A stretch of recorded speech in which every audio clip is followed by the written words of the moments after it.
రాజకీయ పార్టీలు తరచూ మేము వచ్చిన తర్వాత వీటన్నిటి చక్కదిద్దుతాము, వీటి మీద చర్యలు తీసుకుంటాం, అది ఇది చెప్తుంటారు. కానీ ఇప్పుడు కిమ్స్ వాళ్ళు ఒక ఆదోని కాలేజీకి పాడుకున్నారు. ఆదోనిలో బీజేపీ ఎమ్మెల్యే ఉన్నాడు, అది కూడా మీరు నోట్ చేయాలి.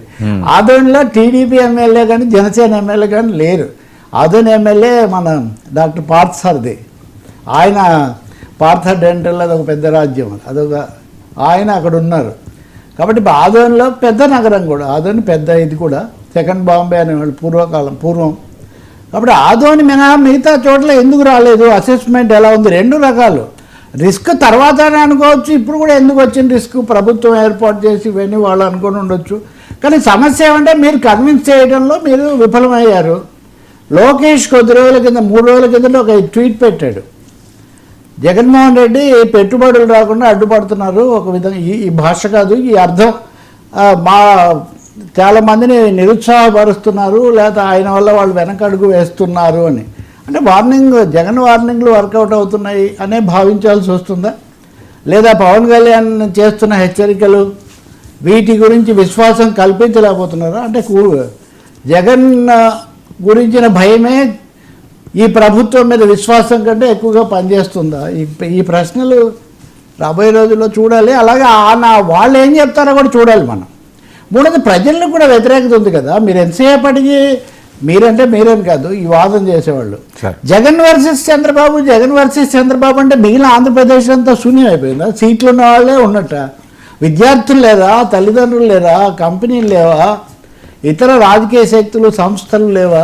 ఎన్ని రౌండ్ టేబుల్స్ జరిగి ఉంటాయో తెలుసా విజయవాడలో? ఈ మధ్యకాలంలో వైసీపీతో నిమిత్తం లేకుండా ఎన్ని రౌండ్ టేబుల్ కాన్ఫరెన్సులు జరిగాయి, ఎంతమంది మాజీ ప్రజాప్రతినిధులు, వైద్యులు వీళ్ళంతా చెప్పారు. మొత్తం మీద అది కొంత విశ్వాసం యొక్క ఎఫెక్ట్ అయితే కొంచెం వచ్చినట్టుగానే కనిపిస్తుంది. దీన్ని ముందస్తుగానే లోకేష్ సూచనగా చెప్పారు, వాటి వల్ల రావడం లేదని. ఇక్కడ ఇంకోటి కూడా చెప్పాలి, గత ప్రభుత్వంలో కూడా వీళ్ళు కేసులు వేశారు. అసలు న్యాయస్థానమే దేవాలయము అని వాళ్ళని వీళ్ళు అవమానిస్తున్నారని అదొక పర్వం కూడా మనం చూసాం కదా సార్. న్యాయమే, చట్టమే, ప్రభుత్వమే.